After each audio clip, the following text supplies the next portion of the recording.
Hi everyone, just bringing you a couple of offerings from Grey Nichols today. In particular, what is called is part of their offcut range. I've got these here. Got two of them. They're known as the Glitch bats, or the Glitch offcuts as well. I mean, Grey Nichols have done this for a few in recent years. If you sort of go onto what is their eBay page, I think it's called something like Sports Bay Clearance. It's what's Grey's clearance and sort of seconds sort of pages, ex display bits and pieces. They do other stuff like their rugby section and their hockey and things like that. But they've got these ones on here. Now they've done this for a few years recently with what is called the offcuts. They've done like an offcut max, offcut quantum, offcut power bows, all of that.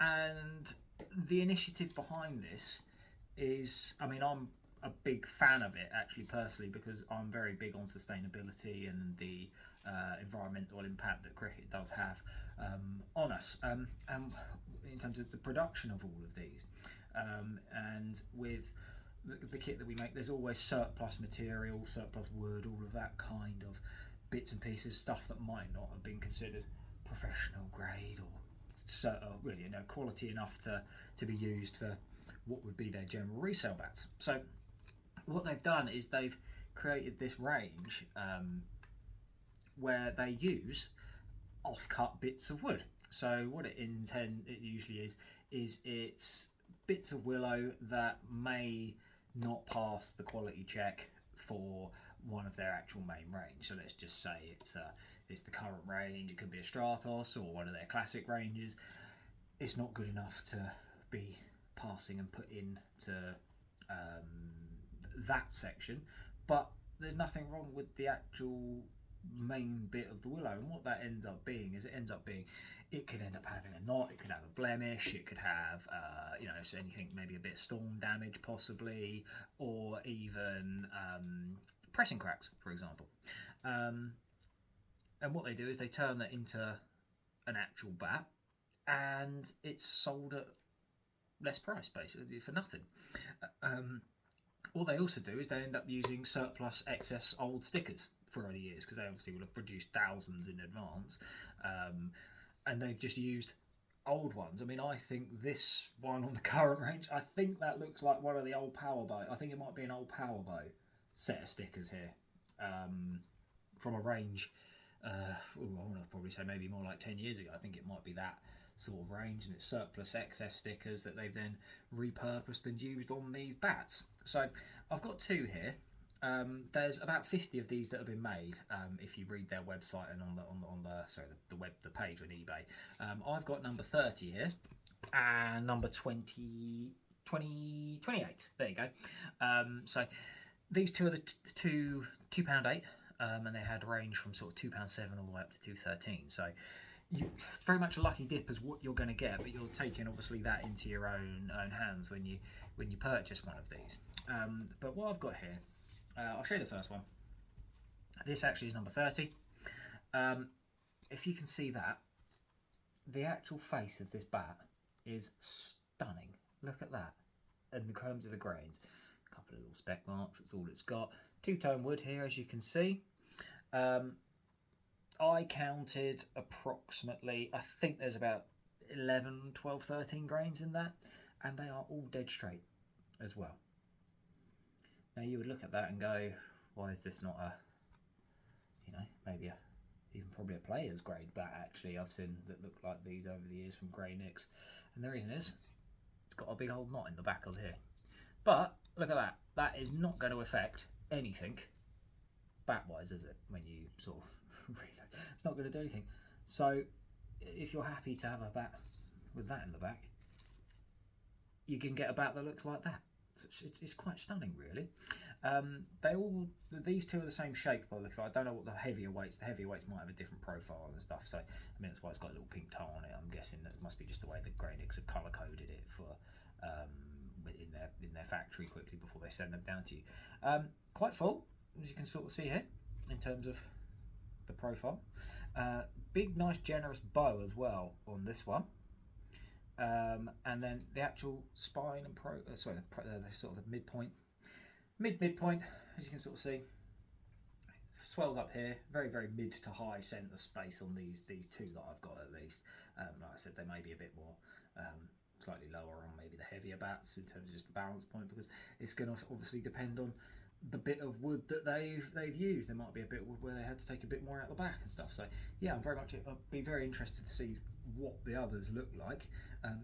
As you can see, they are midpoint, very full, very bowed as well, really sort of flat. Pickup, this has got one grip on it at the minute. They've got semi-oval handles, that's what they tend to feel like, and then that's that one. I'll quickly show you the other one first before I do the little mallet and ball. There you go, same one, same shape. I would probably say the spine on the other one is slightly higher, so the spine on this one is a little bit lower. Very nice looking face again when you look at that under the, if you can see it through the fibre tape, the fibre scuff sheet. It's got about 8 grains just in there, tiny little specks just here, which means absolutely nothing. Reason this one is, I don't know whether you can see it,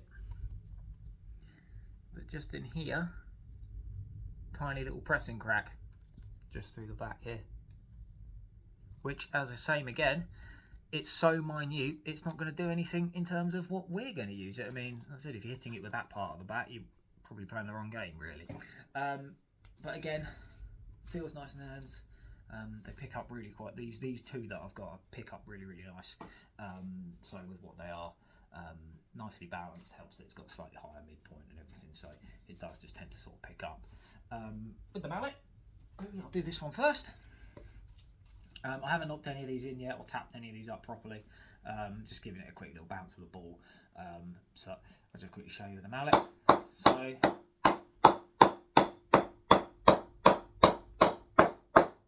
mean, that feels really quite nice early on. Quite a nice response on that. And then that one.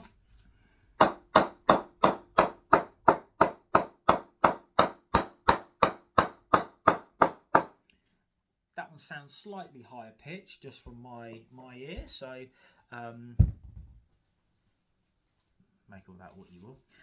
So just do the ball, one with the blue grip, or number 28 is actually what this one is. That feels really quite nice already. It's very nicely pressed. I'd say medium soft, but very nice. Just with that, and that's an old used Reeders County Surrey Cricket League one or whatever it is. So decent quality ball. And then this one here.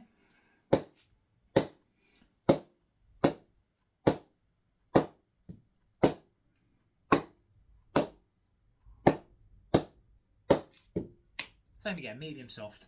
I would probably say that one, just responsive wise, currently feels the nicest out of the two. That's just my personal opinion, just sort of feeling it just off the face with that bat. It may end up being completely different once they've been knocked in a little bit more. Personal thoughts, I think the initiative is brilliant. As I said, I'm massive on sustainability. One of my actual jobs is environmental sustainability. I'm qualified in it myself.